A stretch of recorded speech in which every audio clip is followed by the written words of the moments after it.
Trojan Sports Now.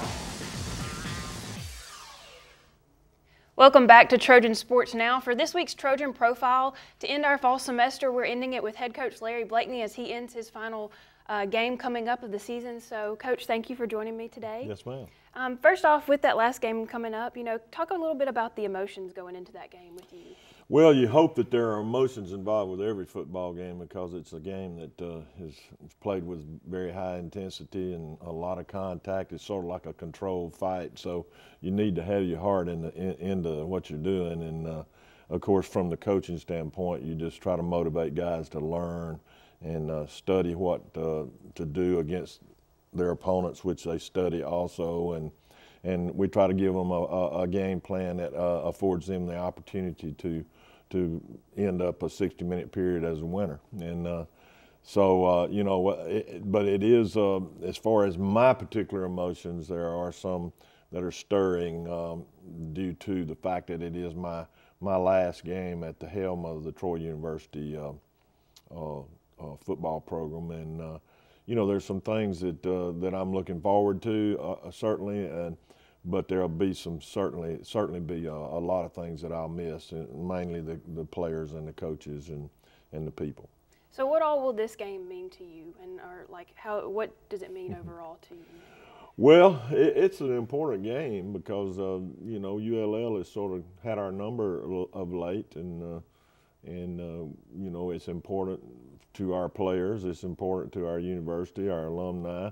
And it's important to ULL, you have to understand. And, it probably could mean the difference in a championship for them, win or lose, And so we sort of play the role of spoilers, but we also are trying to put together a 3-game stretch where we won all 3 games, and a couple at home and 1 on the road, and against Idaho, and we have played better of late. So we want to continue to improve, and it's sort of an opportunity for all these guys that have years of eligibility left to show what they can do for the new coaching staff that will come in and take over the program.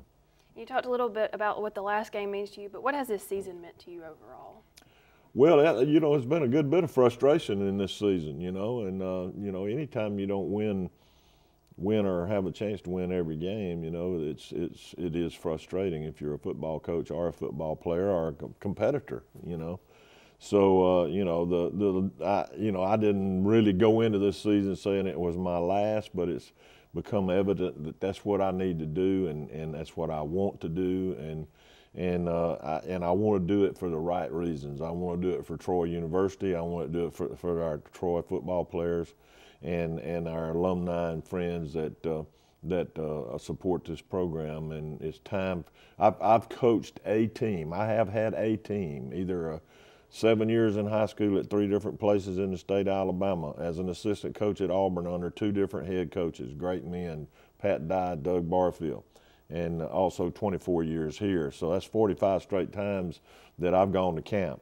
And so it's time to move on.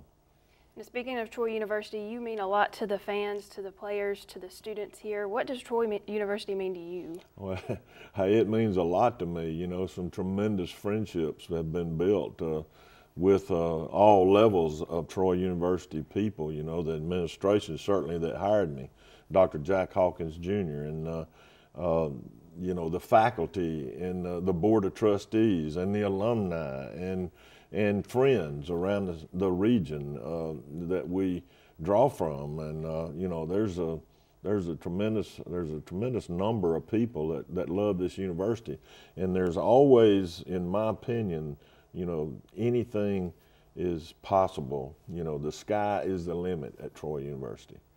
Now, over your career here, what have been some highlights? Just a couple of them. Well, I'm one of those guys that anytime you win, it's a highlight, and we won, somewhere, I think it's 178 times, but we won 100 times in that stadium, and that's a legacy that I have always reminded our players on teams that follow teams And since the first year, second year, third year, you know, I've always talked about winning at home and how valuable that is, and winning at home will never be replaced. 100 wins in that stadium, I hope we can make it 101 by the end of the game on the 29th. And speaking of the 100 wins, what did that mean to you to make all those? I know you said a little bit about how you taught your players, but what did that mean? Well, you know, it's if you know, in our business, if you're not winning, you're not going to be around, and that's always certainly meant a paycheck. That's meant a place to live and work, and that's but more than anything, it's a point of pride, and that you have taken what you learned from Tommy White, Ralph Shug Jordan, all those guys I played for, and have coached with in an assistant role, and coached against as a high school coach, and you know, even the guys that have been on the staff, you know, you learn and you develop relationships down through the years. So all those people and all those relationships are vitally important to me, and of course the player-coach relationship, which you know, I treasure and value more than anything from a standpoint of what coaching has meant to me. Speaking of Shug Jordan, you eclipsed his record this year, and you're the third winningest coach in Alabama. Just talk a little bit about that, what that meant to you. Well, the way I try to phrase that is being named in the same breath with Ralph Shug Jordan and/or even Coach Bryant, who's got a lot of wins, and #1, or Cleve Abbott, who is also was the head coach at Tuskegee for many years, and but it's when you're mentioned in the same breath, whether you got 175 and he's got 176, or you're tied, or you got one more than him, to be mentioned in the same breath with Ralph Shug Jordan, who was a great man, great coach, very eloquent, a war hero, a guy that you could look up to and you could always count on. You know, that's important to me. Now, earlier this season, when you announced that you would be retiring after this season, your players talked about what you meant to them and how you were like a father figure, an example to them.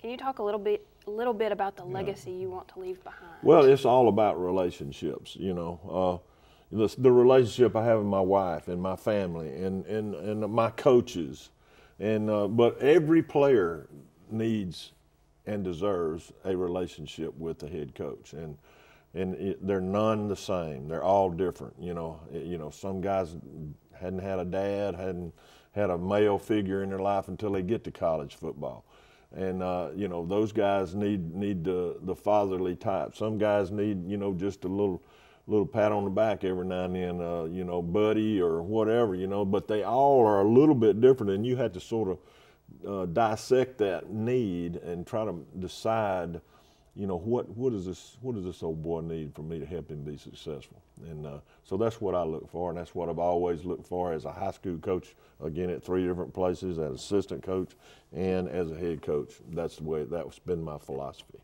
Okay, and Coach, I know most people are curious, what are you planning on doing after you're done coaching? Well, I'm gonna be an assistant to the administration. I'm trying to do some good for Troy athletics mainly, or Troy University in total, and you know, we got some things that are needed in football, and that would be my primary focus, is trying to help whomever becomes the head coach and whomever and visit people that could help us do some things that are very needed. You know, in a football program in the South, you gotta be up to date facility wise, and we're way behind on facilities as far as football goes. Now, I know you were here when Troy transitioned into Division I. What have been some troubles or strengths, or both, during the time that you've been in Division I? Well, we were hired here to take Troy State University at that time from Division II to 1AA. And we were able to recruit as a Division II program for 6 months, which was of great advantage. And we were able to build a personnel group of kids that really turned out to be great personnel. And we went 5-6, 10-1, and then we were eligible for the playoffs in 1AA and became a 1AA program. We go to the semifinals of the national tournament the first year, and lose to Marshall, who's still around, pretty famous program, 24-21 and minus 10-degree wind chill in Huntington, West Virginia. And then we went back to the semis again in 97, I think. But 7 out of 8 years in the playoffs. So we did a pretty good job with that transition. The other transition was, which I had no idea about, was to move to the highest stage, 1A we call it, or FBS is what they call it now, Football Bowl Subdivision. And that one, without a conference, was very difficult because we played all over the country. Anybody, anywhere, anytime. And I kidded that I was going to change that to anybody we can beat at home. And so, you know, later we got into the Sun Belt, which we are very much loyal members of the Sun Belt. Dr. Hawkins is the president of the Sun Belt now and has been. But the Sun Belt has been good for Troy University in that, if nothing else, furnished us 6 or 7 games a year that we didn't have to go to Iowa State or Nebraska or Southern Cal or up east or wherever. So you understand that it made, after we got rolling and got into the conference, it was much easier to compete at the 1A level than it was without a conference. Okay, Coach, thank you so much for joining me today. Thank you also for your legacy at Troy, and good luck in your final game. Thank you very much. And stay tuned for what's coming up with Troy Athletics. We'll have a preview right after this.